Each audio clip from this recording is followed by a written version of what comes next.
Okay, hello everyone, and welcome to Guest and Gusto. This is SCAD's virtual series of conversations and digital content with creators and innovators remaking culture. So I'm Melanie Moore, and I'm the Associate Chair of the Business of Beauty and Fragrance program here at SCAD. So I'm happy to introduce Jerrod Blandino.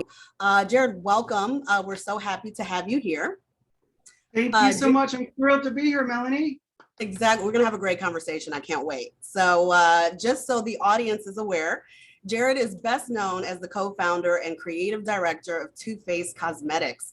So today we're going to talk to him about how he got his start as a makeup artist and how that led to him becoming the powerhouse he is today, becoming a game changer. He has invented so many amazing products, including the world's first glitter eyeshadow, plumping gloss, and 24-hour crease-proof shadow primer. And for all the makeup heads out there, you know that this is an innovation truly. So this is a very great brand. So I love to have him here today.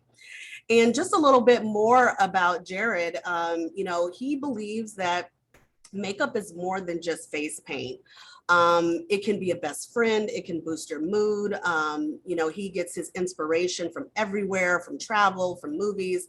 And although Hollywood has really fell in love with his products, he really approaches his line with the thought of the everyday consumer in his in mind. And so, he's all about promoting beauty from the inside out. And so if you're interested in learning more about him after this Guest and Gusto, please make sure to follow him on Instagram at Jerrod Blandino or at Too Faced. So let's get started with the conversation. So I just had a few questions before we turn it over to our students, who I'm sure are eager to hear what you have to say. But we actually have a very similar path. I started off at Clinique at the counter. I'm going to date myself as a fragrance model for the launch of Happy. So now you know how old I am. I loved Happy. I was at the mall at that time. We were at the mall together, Melanie. I saw you at the food court. Yes. And so after that, I had an amazing career and ended up at Estee Lauder before moving to Savannah to teach at SCAD. But my last position at SCAD or at Estee Lauder was executive director of travel retail for Clinique. And so it really came full circle. And from what I can understand, you've had a very similar path. Yeah, my last job was at the mall. I mean, that's where I learned how to do everything. Working with real people was such a gift. Working with moms and friends and daughters and just everyday people was the foundation I built Too Faced on. And yes, I get to work with celebrities and models and all that's wonderful. But I'm rooted in, really instilling self-esteem into everyday wonderful human beings through the products we create, because the way you look at yourself in the mirror affects the way you feel about yourself here. And that's what it's all about. Absolutely. So tell us a little bit about that path. So you started off as a makeup artist at the department store, and then you are just leading the industry now in cosmetics. I was just this wild kid who got a job working behind the counter at Estee Lauder, believe it or not. It was my only job I ever had. And I just saw it differently. And as an artistic kid, I went into this world very kind of green. I had no ambition of going into cosmetics. I had no ambition to be in beauty. I was a kid who went to animation school. I was very much going to be an actor or an animator, and I had this whole idea planned. That didn't work. And so I ended up, finding myself at the mall. And on the very first day, I thought, this is it. It was like living a black and white movie, and then everything turned color. And I saw it as an opportunity to be everyone's gay best friend for 5 minutes, 10 minutes, whatever you gave me. And we were going to work together to help create the best version of you, so you could feel the absolute best version of yourself and go out there and change the world. And that's what Too Faced is. Yes. And, as you think about your journey, what do you think is like some of like the tough lessons you learned? Oh gosh, I would say the most important things are, guys, as artists, and I approach what I do as an artist, not to, put myself on a level of anything, but that's just how I approach the world. And as an artist, you're here to disrupt the peace. You're here to forge your own path. And you're not here to conform to someone else's expectations of you. You're here to become and fulfill the expectations God has for you and you have for yourself. That's it. That's your job. And I would say, don't let anyone throw you off track. Don't let anyone tell you that taking the road less traveled is not the path. That you know, I understand people who love you and who care about you are going to want you to take the safe road and want you to do things maybe in a normal way. But if there's something in your gut, if something that's driving you, you must follow it and you must see it through. So I would say, believe in yourself, and also be smart enough to learn from your failures as much as you learn from your successes, because you'll learn just as much as, if not more, through that. And then pivot. You know, you might have a plan, but you know, you got to be ready to pivot and find your way through. I totally agree with that. And I especially love what you said about, you know, don't let people get you off track. When you have a passion, you have to go forward with it. And I think it really comes through in your line. As you think about new products, you have really innovated in a space where, you know, makeup is a very old industry, right? Like, you know, lipstick has been around since the Egyptian era. There's not too many products we can bring to this space, but you have found those new products and those new insights. How do you go about getting your inspiration? You know, funny enough, Melanie, I don't shop beauty. I'm a fan of beauty brands. Don't get me wrong. I'm a fan. I love beauty brands. I'm somebody who's obsessed with this industry, and I do believe that no one needs to fail for me to be successful. So understand, even though I'm competitive, I'm also a fan. But I would say it's really looking at it through your own lens. And this is very important to be authentic. There's only going to be one Melanie ever on this earth, ever, for the entire, you know, future and past. There will never be another you. So share your gift, share your vision. How do you see it? You know what I mean? I saw things in a different way. You're going to see things in a different way, and you got to bring that to the game. You can't be a knockoff of someone else. You can't admire someone and say, I'm going to do it like that. I want to be like that. No, you can be inspired, of course, but you must be able to filter it all through your lens to give the world something unique and different that is only available through you, so you can add a color to the rainbow. Does that make sense? If we're all perfect we're all blue or green, you're just gonna have a blue or green rainbow. Like, we need to bring your unique light, your unique color, your spirit, and do things because you want to change the world. You want people to experience what you've got. You can't just go in wanting to get rich. And this is very important because I understand we're all ambitious. So true. So I'm true. ambitious, baby. I am very competitive and ambitious, but you need to go in with an authentic interpretation or inspiration to do something unique, that something is driving you to do. Otherwise, you won't be able to sustain it through the hard times and the difficult times. And it gets hard and it gets impossible. And there's a billion reasons why you shouldn't succeed. But the only one reason that you shouldn't, because you believe in your dream and you believe in what you have to offer, and you believe in yourself. And I believe in God. You know, there's a purpose, but it's just bigger. It's bigger than money. That makes sense. It is so much bigger than money. And I know that it sounds like a cliche when someone says, you know, if you do what you love, the money will come. But that is something that I have seen time and time again. You know, of course, there's caveats to everything, but yes, it cannot be the ultimate goal, expressing yourself. I mean, I think it's so important that that message comes through, of course, to our students. And, you know, and money's not the only marker. I'm sorry, Melanie, money's not the only marker of success. It's not the only marker of success. Yes. So just also let that in, leave space for that. Do you understand? And you some... can change the world. You can make it better. You can bring a light to this ever darkening world through your gifts. And it might not be equated or associated with a lot of money, but you can do things sometimes that are almost more meaningful. And obviously we need to make money. We want to be successful, of course, but that will come. You know what I mean? There's a lot more than just that. So I like this part that you said about, like, money isn't the only marker to your success, right? Like, what are people going to say about you at your funeral? Or, you know, what is the legacy you leave behind? And I think that is so key. You know, is there a marker that you have in your head besides money that you're always kind of in the back of your head? You know, am I accomplishing this goal? Yes. Am I making this world a better place through what I'm allowed to do through my gifts, through what I'm putting out into the world?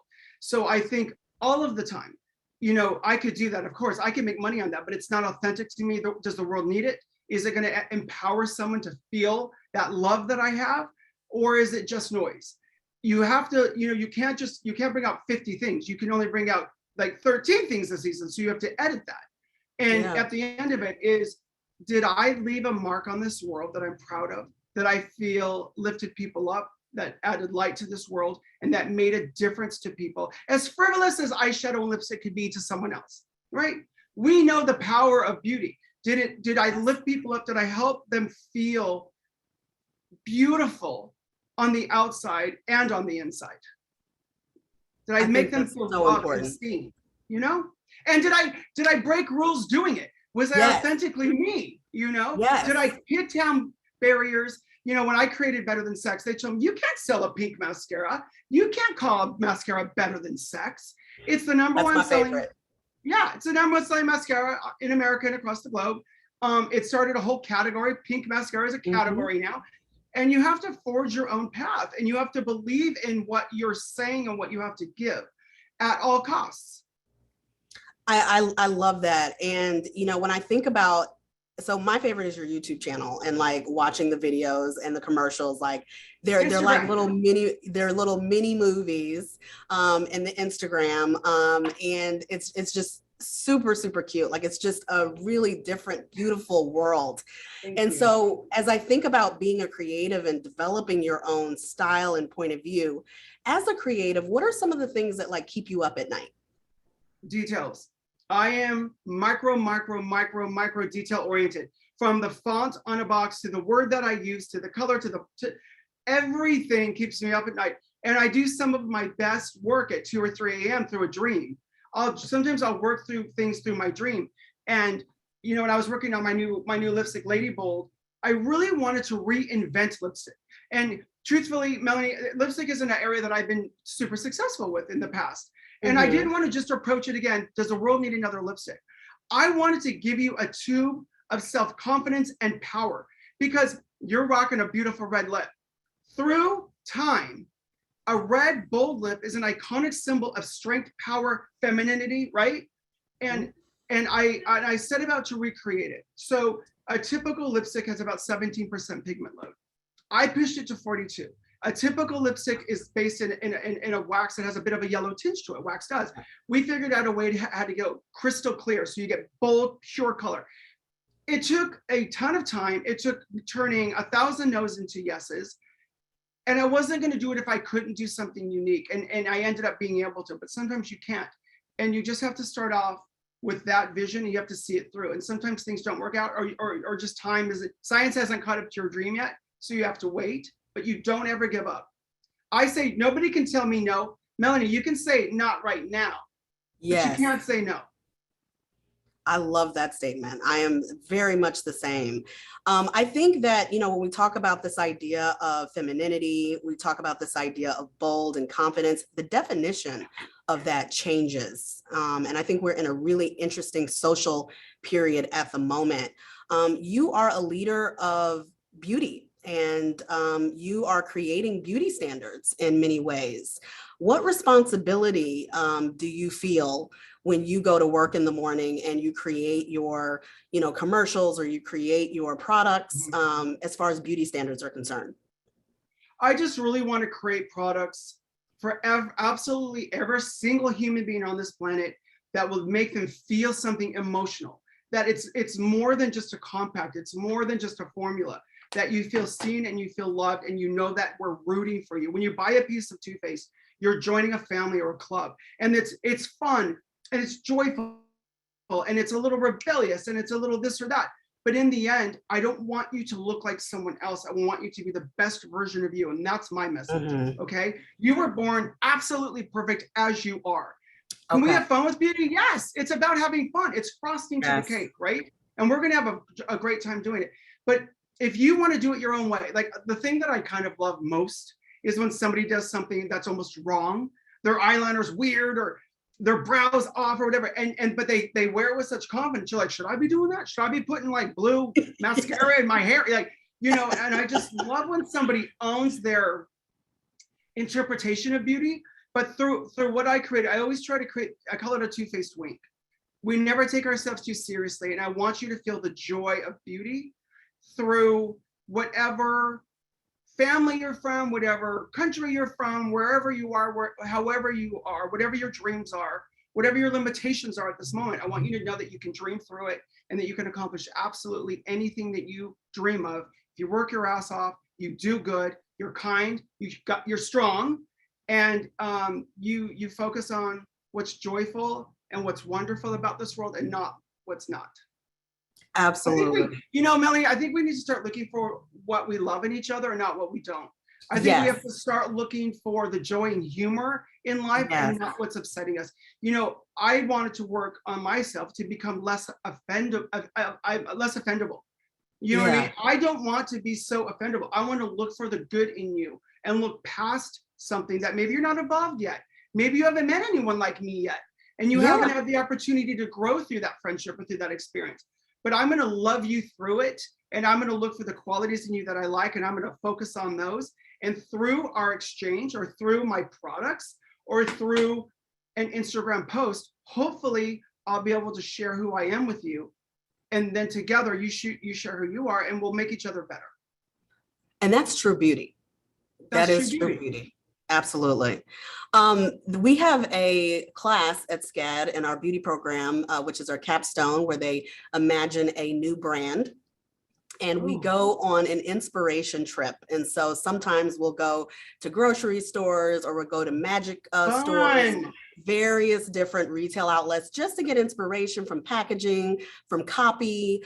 And I think food is really a complementary industry. And word on the street, you are actually a baker. I turned into a baker, Melanie, through being trapped at home, through discovering how creative it is and how scared of it I was.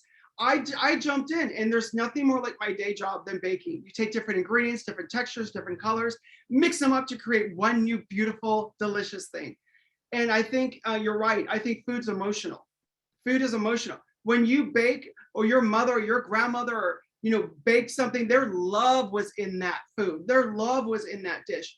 And when you recreate a dish through somebody maybe you've lost, or I'm baking my grandmother's fruitcake and she's no longer with me, I feel that love. You know what I mean? It's more than food. And for me, it's more than makeup. It's a movement. It's an expression of love. It's an expression of identity, of self-esteem, of self-love, of expression of who I am to you, of how I'm feeling. I'm feeling bold today. I'm feeling more like quiet and kind of like soft today.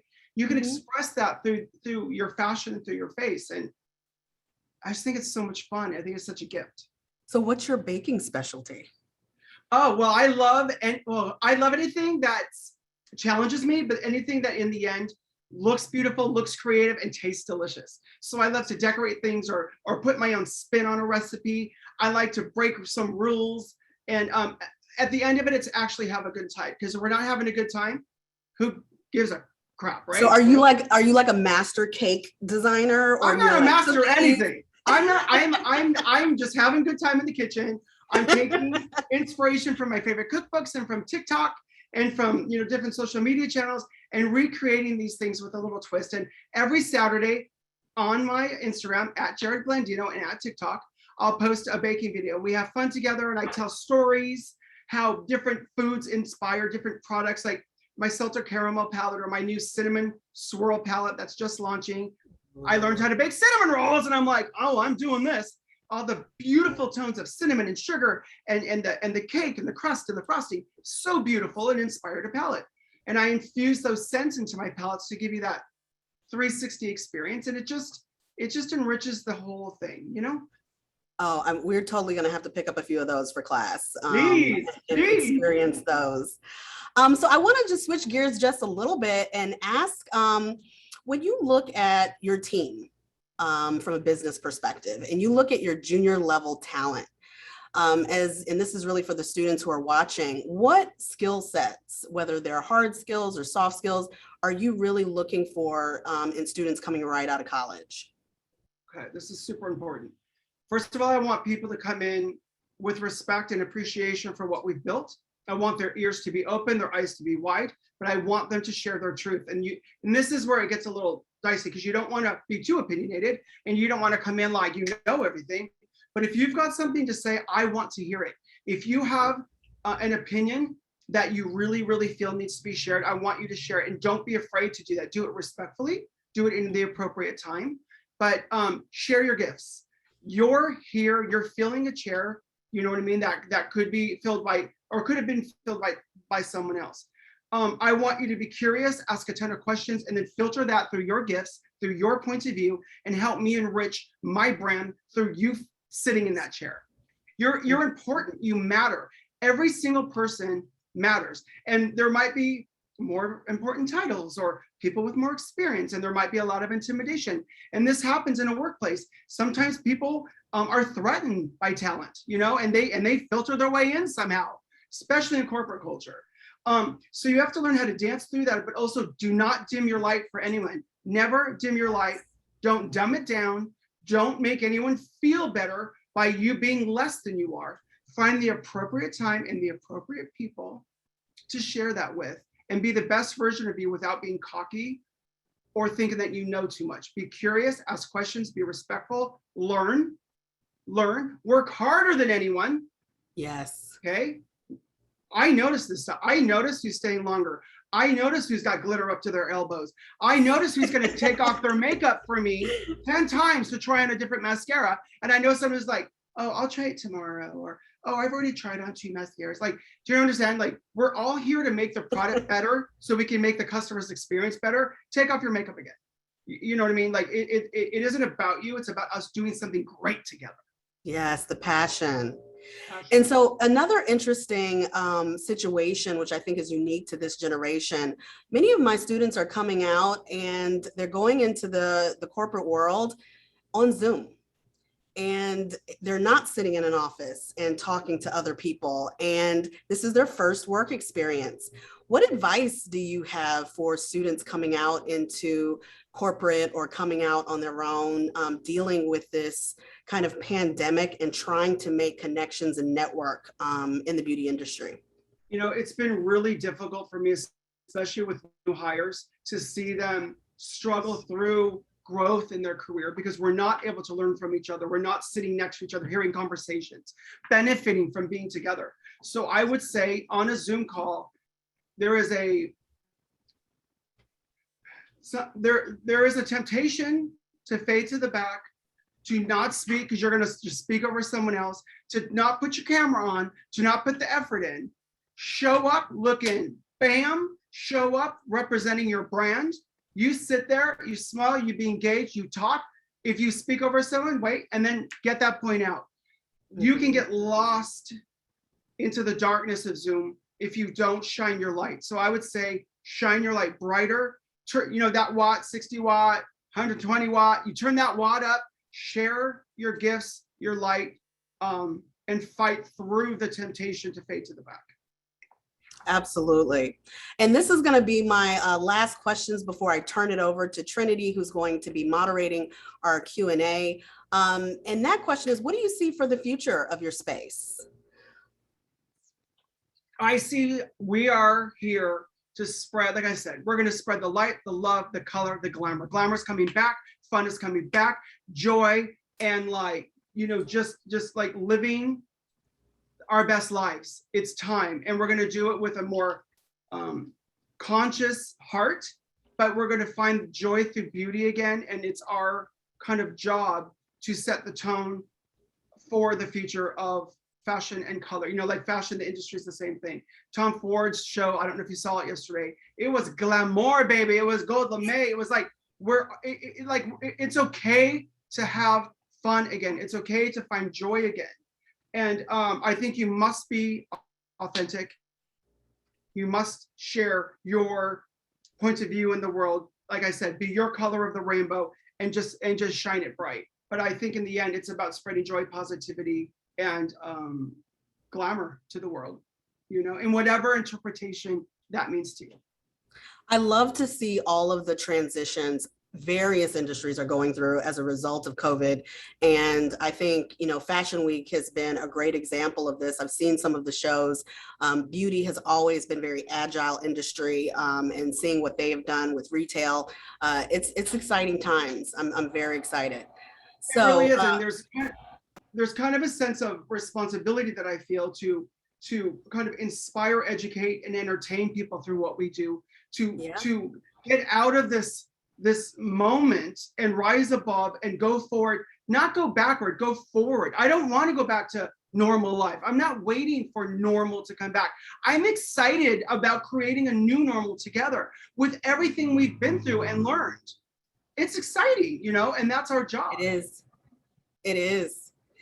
Jerrod, it's been so great talking to you. I'm going to actually turn it over to the students because I know they have a lot of questions. I'm going to introduce Trinity Sarah. She is actually a senior now in the Business of Beauty and Fragrance major here at SCAD. Trinity? Hi, welcome, Jerrod. Thank you so much again. So for our first question, I'm going to start off on a personal note. So you told us your baking specialty, but I'm curious, what is your go-to Starbucks order? Okay, I don't drink coffee and I really don't go to Starbucks, but when this kind of year comes around, I will jump into a pumpkin spice latte because I'm obsessed with Christmas, and it's like, it's the beginning of like that moment for me. So I love to start off the season with that, but I'm a tea drinker. So I love a good lapsang soussong, smoky tea. I love milk in my tea, but I'm a vegetarian, try to be vegan, so I use almond milk, but I'm a tea guy. I love that. Well, I'll look out for a tea-inspired Too Faced palette maybe in the future. You might be happy. So for our next question, how do you constantly find sources of inspiration and also recharge? Well, those are two different questions. So inspiration, I find it everywhere. My brain, it's something that I've learned that I can't turn off. So I've learned to kind of shut down other areas of my life to allow for the constant inspiration. I feel like artists, you need to leave your heart open, which leaves you a little more vulnerable, which you can get, your energy can be depleted quicker. Mine can be depleted very quickly, especially if I'm really open and excited to something. But I honestly create by looking outward. I look at what you're eating, what you're wearing, what earrings are those? You know, what music are you listening to? What's that car? Why is it that color? You know, what's that new taco thing going on? You know, like I'm inspired by fashion, by interior design, by just anything and everything around me. So I'd say stay open. It's very, very important to stay open. And that's where I get my ideas from. Great answer. Well, on a similar note, what are some trends you see emerging in the beauty industry? Like I said, colors coming back, textures coming back, metallics, play with texture, very matte, very, very, very shiny, kind of extremes. And like I said, I think a lot of joy and a lot of fun. Even if it's more of a neutral palette, you're going to see it being played with more like bronzy shades, you know, juxtaposed against like softer chocolates and things. Bold lips, bold femininity. And I think joyfulness is coming back, a sense of the power of femininity. You know, I think that we've all been in our yoga pants too long, or like we've all been zooming too long, and it's time to like put your stilettos back on. It's time to like play with your closet, your fashion, and your makeup again, and go out there and represent who you are or who you want to be. Create the world you want to live in through what you present to the world, and be uniquely you. Yes, I know. I am so excited for that. So how do you see social media changing for brands and their engagement in the next few years? Gosh, I think it's just the most important thing. I say you need to be authentic, and you need to go deeper and deeper into your association with your fans and your friends. I want you to feel the most, my goal is for you to feel the most yourself in my brand. I want to know you. I want to get to know you. I want you to know me. And together, we're going to create a world together that you feel very much yourself in, you feel safe in, you feel excited to be a part of. I want you to be a part of our family. It's not just a brand. It's not just makeup for me. So for me, it's connecting emotionally so we can together together experience something and do good together and feel good together. Now you mentioned TikTok earlier. So are you like a big TikToker? Are you like really I'm enjoying getting the into platform? TikTok. I'm getting into TikTok. I'm telling my stories, how I created different products. I'm sharing my vision, inspiration, story. You know, I'll tell you, like, you guys, it's important for you to know, I got fired from every job I almost ever had. Like, I need you to know, like, the truth. So, you know, I was that kid who's, my friends were always getting ahead, getting the jobs, getting the promotions. I wasn't. They got accepted into the right schools. I didn't. And I had to forge my own path. And there were so many times that I felt like giving up. But my advice is don't give up. Yes. You've got a gift, find it, sharpen those tools. Listen, I know a lot of people who are talented and they did not sharpen their tool. Understand? They've got like a blunt knife that won't cut anything. You know, sharpen that tool. And even if you got one, baby, make it razor sharp. Like I don't pay bills. I can't drive myself anywhere. I get lost wherever I go. I had to give up certain things to become powerful in another way. So you don't have to be everything. You do have to function, unfortunately. And listen, the more successful you can become a little less functional. People can do that for you. But you know, it's just like, just sharpen your tools, really. I believe, you know, Jesus gives us all a gift. God gives you a gift and you can either use it or ignore it. You were put on this planet for a reason and you need to discover what that is, get in your flow and play your part. If that makes sense. Makes perfect sense. I totally feel you on the not driving. I can't drive. You don't have to in the city. Yeah. Well, I live in So Southern California. I need He's to. in California though, so it's a little different. Luckily, I got some good people around me that know how to do it better than I do. So Jerrod, what has been your favorite product yet? Oh gosh, my favorite. See, it's always the thing I'm working on now. So like, let's just put that out there. I'm very proud of Better Than Sex. I'll tell you, mascara is the absolute hardest thing to create. I'll tell you, it is the most complicated thing. From the package to the formula, to the fiber of the brush, to the glue that holds the fiber into the brush, absolutely every element is a make or break. And it was almost impossible. And it was like through the grace of God that this actually worked. It was not supposed to work. It wasn't working. I was on 3 years and like 35 formulas when it just happened. And I'm grateful. I'm grateful for it. How's that? I'm grateful for it. I'm proud of my lip injection lip plumper. I saw a Viagra commercial a really long time ago. I had the flu and it was like 2 a.m. and the commercials at 2 a.m. are different than 2 p.m. Who knew that? And there was a Viagra commercial and it was talking about blood vessels dilating and all too much. And I was like, what could I do with that? And I created lip injection based off that commercial. And it's the #1 selling lip gloss in America and across the world. That one SKU sells more than another brand's 50 items. And it just came from authentic inspiration. And I would say I'm more grateful for those kinds of things than anything. I love that. Well, lip injection is my go-to product. It's always in my purse. But I just created a lip balm for me. I just created a lip balm. I'm a lip balm junkie, and I did this for me. It's amazing. It plumps your lips, hydrates. I love it so much. I've seen that. I think it's in my Instagram shopping cart right now.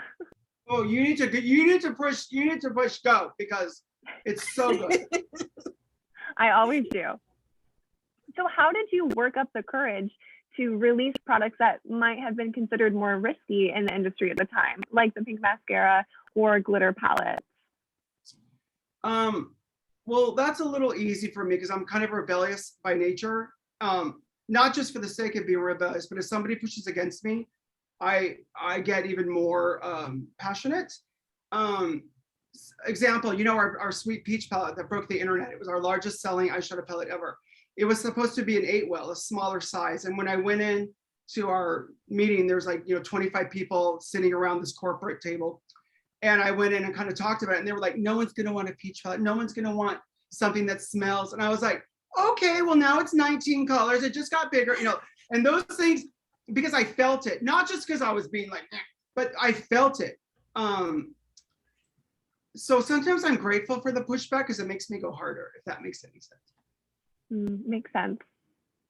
What are some of the decisions that go into figuring out whether or not you should collaborate with another person on a collection, like for instance, Erica Jane? Yeah, I only collaborate with people that I love and respect or admire. It is never through numbers or calculations, or I don't use trend forecasters. I don't do any of that stuff. I feel like it's my job to create trends, not follow them. And when I admire somebody or love someone, I am thrilled to collaborate with them. And that's kind of how it really does happen. It's through friendships, it's through authentic admiration, and you just, sometimes I'm just a fan and I'm like, hey, let's do this, you know, or we can do something together because you're doing something great in the world and I want to help you. I want to be a part of that. I really believe in animal rights and doing great things for our little furry and feathered and fishy friends. And if I can ever be a part of doing something great for that, like my friend Belinda Carlisle has this amazing organization in third world countries where they help educate people and save animals. And I'm like, how can I help? And we created a lipstick together, my Clover lipstick. So it really is just opportunity and fun. So I just wanted to ask you something, because I think, you know, when students are watching you speak, and I'm watching you speak, I'm so inspired. I want to like go off and like create my thing now. It's just, you know, and I love that you go against the grain and that you challenge. You're like, so now I'm doing 19 colors. Where do you get the courage, and how do you foster your courage to be this way? Because of course, all of us want to be authentic. All of us want to challenge the norm, but having that courage has to come from somewhere. You know, I believe, like, listen, I grew up like as a gay kid in a time where it wasn't okay or cool. I was told, you know, in a religious family that certain things that other people said, and I had to find an adult relationship with God. And I discovered that God doesn't love me in spite of me being gay. He loves me because I'm gay, and I have a purpose. So I really truly believe that I have a purpose, and that might sound silly, and it's more than makeup, if that makes sense. It's yes. I'm here to change dialogue, vocabulary. Better Than Sex is a great example, guys. People just say it now. It was like nobody would say it. It was so taboo, but there's something joyfully feminine about that. Like, I grew up with a very strong, powerful sister who would kick ass and kick my ass. But she would defend me, never let anyone touch me. I become friends with an icon friend of mine named Madonna, who is the most feminine, powerful woman. And growing up, I saw femininity as power. I was told to man up, get some balls, you're too feminine. And I'm like, no, like I'm in a position to flip that now, okay? And we're gonna take that femininity, and we're gonna take a more effeminate kid, and we're gonna empower them to know that they're absolutely perfect in every way, and they were born that way for a reason.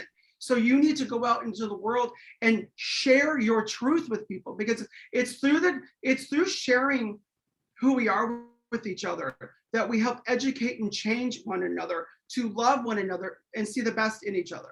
So where you might just be seeing like lip gloss, I'm seeing an opportunity to connect with you through products, through joy, to really try to make this world a better place and love each other and see each other and lift each other up and give each other room, not just to be who you are, but allow space for us to be together and love and celebrate each other. If that makes sense. I love that. It's so powerful, so powerful. Really it is. Mm-hmm. So Jerrod, another product development. Back to another product development question. How do you think the packaging of your products makes them stand out among your competitors? It's part of our magic, and I sit next to my graphic artist, and I'm not a graphic artist, but it's my art through them, and I sit next to them and I create everything together, and it is my expression of what's in my heart, putting it out into the world. So my packaging is as important as the product inside. I'll give you an example. I'm going to show you. So I created a new perfume. It's been a dream of mine. I've always wanted to do it. And I'm finally doing it, but it's Better Than Sex fragrance. You're the first like really seeing it. And but I wanted to do more than just smell good on your body. I wanted to inspire you. I wanted to sit on your vanity. I want you to feel something. So my marriage is like the most important thing in my life. the love of my life, Jeremy. We created Too Faced. We've been together 26 years. We created it 2 years after we met. He's my partner in life, my everything. I just love him so much. So his love surrounds me at all times. So my ring is a physical like representation of that love. I don't care if it's a tiny, tiny chip or it's as big as a ship. Doesn't matter. It's the love that it represents. So I created the cap to represent that love, and it matches my ring. And then there are elements that inspire me through architectural design in Paris, through feminine bows, through flowers, through the strength of a lion. There's all these little things in here that collectively just look pretty. But hopefully, as you start looking at it, you'll see the architectural elements of the cap. So even if you can't get to Paris, I'm taking you to Paris. If you look at the pink metal and everything together, every time you spray it, every time you look at it, it's my hope that it will inspire you and lift you up and kind of empower you in a way to understand that femininity is power, is beautiful. And you don't need to man up to make your dreams come true or take over the world. Put your push-up bra on, wear glitter to breakfast, whatever you are, or lip balm and don't, whatever, you know what I'm saying? Whatever your idea of that is, and take over. You have no idea how excited I am to smell this perfume. I looked at the article the day it came out. I cannot wait. It smells so good. Listen, I had all these ideas in my head of what I wanted it to smell like, and it's feminine, it's floral, it's a little fruity, but there's a little boy's cologne in it. Like when you've been making out with your boyfriend, a little of his cologne's left behind. And I wanted it when you blow out a candle and the fragrance mixes with that smoke, and there's a little kind of sexy, like day is about to start, you blow out the candle, and there's a little bit of that in there. And it's just romantic, and it's strong, and it's feminine, and it's, I don't know. I'm just so excited about it.